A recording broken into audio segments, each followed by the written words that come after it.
단돈 900달러, 하나 기준 약 110만원으로 인간형 로봇을 구매할 수 있다면 구매하실 의향이 있으신가요? 저는 두말 없이 구매할 것 같네요. 아이폰 15 프로가 150만원대인데 당연히 구매할 만한 가격이 아닐까요? 꿈만 같은 가격으로 로봇을 구매할 수 있는 곳은 당연히 현실이 아닙니다. 디트로이트 비컴 휴먼이라는 게임 속 세상입니다. 가정용 휴머노이드를 스마트폰 구매하듯이 가볍게 구매하는 디트로이트 속 세상에는 직업을 가진 휴머노이드도 있습니다. 이 게임의 주인공 중 한 명인 코너의 직업은 형사입니다. 경찰서에서 만나볼 수 있는 그 직업이 맞습니다. 이 게임을 플레이하면서 마주했던 디트로이트의 이야기는 제 입장에서는 굉장히 먼 미래라 생각했습니다. 게임을 플레이했던 당시의 로봇 산업을 떠올려보자면 어린이 장난감 그 정도의 모양새와 움직임이 전부였고 판매 부진으로 인한 로봇 회사가 문을 닫은 경우도 있었으니까요. 그런데 제 생각과 달리 로봇과 공존하는 미래가 생각보다 빠르게 달려오는 중입니다. 얼마 전 테슬라가 옵티머스 2세대를 발표했습니다. 이전 로봇은 불쾌한 골짜기를 연상케 하는 사람 모양의 톱니바퀴 덩어리였다면 이번 2세대 로봇은 영화에서 본 듯한 외형을 가졌습니다. 테슬라 자동차를 인간 형태로 만든 느낌이었습니다. 이 모양새를 만들기 위한 추진 속도는 일론 머스크가 추진해서 나올 수 있었던 게 아닐까 싶죠. 하지만 이 흐름은 거대 기업에서만 관측되는 것이 아닙니다. 최근 나사에서는 우주 비행사를 보조하기 위한 휴머노이드 로보넛의 업그레이드 버전을 공개하기도 했습니다. 우리가 아는 아이언맨처럼 가슴팍에 아크 원자로와 유사한 엠블럼을 하나 달고 있네요. 우리가 생각했던 것보다 로봇 산업은 꽤나 가깝게 그리고 바로 지척에서 움직이고 있습니다. 앞서 소개한 디트로이트 비컴 휴먼과도 같은 완성형 휴머노이드를 마주하기까지 많은 시간이 필요할 것입니다. 그러나 이전에는 소수 업체의 노력이었다고 하면 이제는 산업으로 확장되고 있는 로봇 산업을 이번 CES 2024 전시회와 로봇 회사 이야기로 한번 살펴볼까 합니다.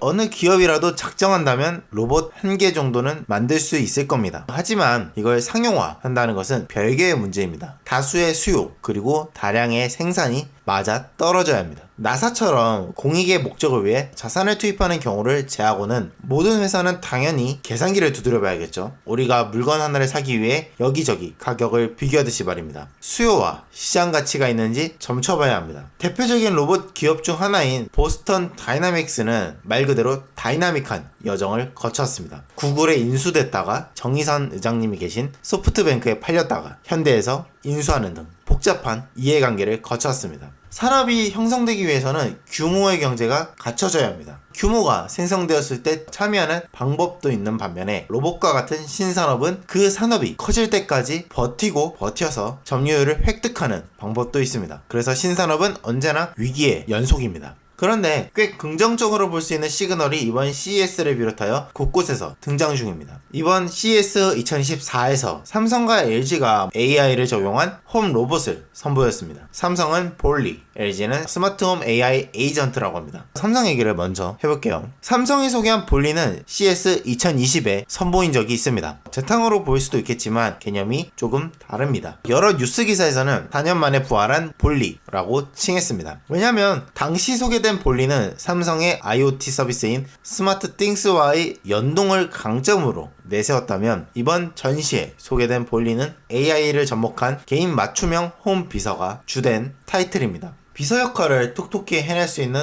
AI라고 하는데 예전에 유행했던 AI 스피커가 떠오르네요. 이번에 발표된 볼리는 여러 삼성전자 제품에 내장된 타이젠 OS를 탑재했습니다. 간단히 설명하면 이 OS는 스마트폰이 아니더라도 각 디바이스별로 호환이 가능하도록 제작된 OS입니다. 우리가 알고 있었던 이전의 AI 스피커는 정해진 명령어로만 작동이 가능했다면 볼리는 단순한 IoT를 넘어 집안 내 모든 디바이스를 컨트롤할 수 있다는 장점을 가지게 된 거죠. 이처럼 누구나 사용할 수 있는 홈 로봇이 점차 발전된 형태로 나왔다는 것 자체가 다소 고무적으로 받아들여도 좋지 않을까 싶습니다.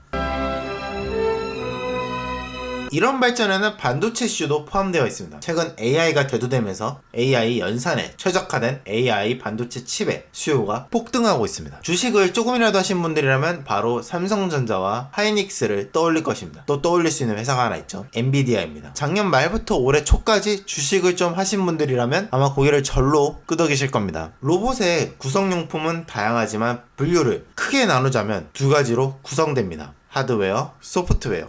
최근 이 소프트웨어를 AI로 이용하려는 움직임은 많은 뉴스 기사로 찾아볼 수 있습니다. 대규모 언어 모델과 로보틱스의 융합은 로봇 산업 가속화에 더 큰 시너지를 발휘할 것입니다. 그럴수록 AI 칩의 수요는 말도 안 되게 늘어날 것으로 보이고, 이미 우리가 일상적으로 사용하는 챗 GPT처럼 생성형 AI 솔루션의 품으로 AI 칩 수요는 전 세계에서 산발적으로 발생하고 있습니다. 이런 고급 GPU는 이미 6개월 이내에는 구매할 수 없다는 애널리스트의 분석과 엔비디아의 발표도 있었습니다. 이걸 기회로 봤을까요? SK 하이닉스는 HBM을 탑재한 AI 칩을 생산할 거라는 발표를 했습니다. 로봇을 위한 반도체가 생산되는 것은 당연한 흐름으로 봐야겠죠.